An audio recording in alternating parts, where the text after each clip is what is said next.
Morning. Murshidabad জেলার ছোট্ট একটি গ্রাম থেকে আমি আশা। আমার ছোট্ট একটি চ্যানেলে তোমাদের সবাইকে জানাই ওয়েলকাম। বলো তোমরা সবাই কেমন আছো? আই হোপ তোমরা সবাই ভালো আছো।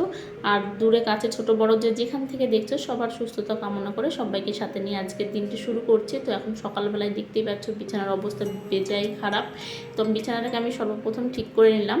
আর আজকে আমরা সকালবেলায় ব্রেকফাস্ট করব চিড়ে আর দই। তো তার জন্য খুব একটা হেডেক নেই সকালবেলা রান্নাবান্না, তাই ভাবলাম আগে বিছানা ঘর দোর পরিপাটি করে গুছিয়ে রাখি, তারপর নয়তো আমি রান্নার কাজে হাত দেব।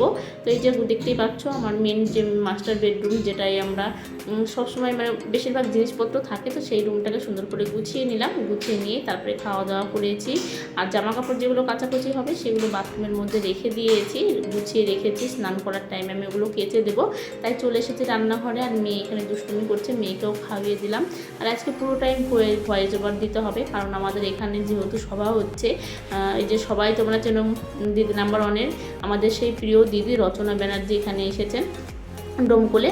তো আমাদের একদম বলতে পারো ঘরের মধ্যেই এত আওয়াজ ঘর বাড়ি একদম কেঁপে যাচ্ছে মনে হচ্ছে। তো তার জন্য আর কি আমি কোনো রকম ভয়েস দিতে পারিনি, তাই ওভার ভয়েসেই তোমাদের সঙ্গে কথা বলতে হচ্ছে।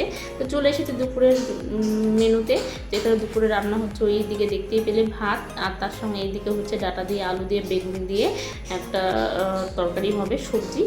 আর আমি এইটাকে ভালো করে কষিয়ে নিলাম। আজকে যেহেতু বেগুন রয়েছে তাই আমি এর মধ্যে সর্ষে বাটা দেবো না, কারণ আমি সর্ষে বাটা দিয়েই করি আলু ডাঁটার তরকারিটা।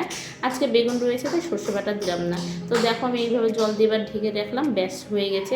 তারপর আমি স্নান দান করে চলেও এসেছি কাচাকুচি করে। তো এখানে করে দেখতেই পাচ্ছ আমার ডাঁটা কিন্তু রেডি হয়ে গেছে। আর সকালবেলায় একটু ভীষণ ব্যস্ত হয়ে গেছিলাম, তার কারণ হচ্ছে এই যে এটা হচ্ছে ফলই মাছ। আমি ঠিকঠাক নামটা বলতে পারলাম কিনা সঠিক জানি না, তোমরা যদি কেউ জানো তবে অবশ্যই কমেন্ট করো।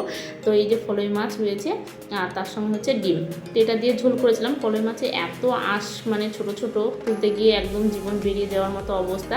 তো যাই হোক, আজকের ভিডিওটা এই পর্যন্তই। ভালো লাগলে লাইক করো, পাশে থেকেও চ্যানেলটিকে সাবস্ক্রাইব করে দিও।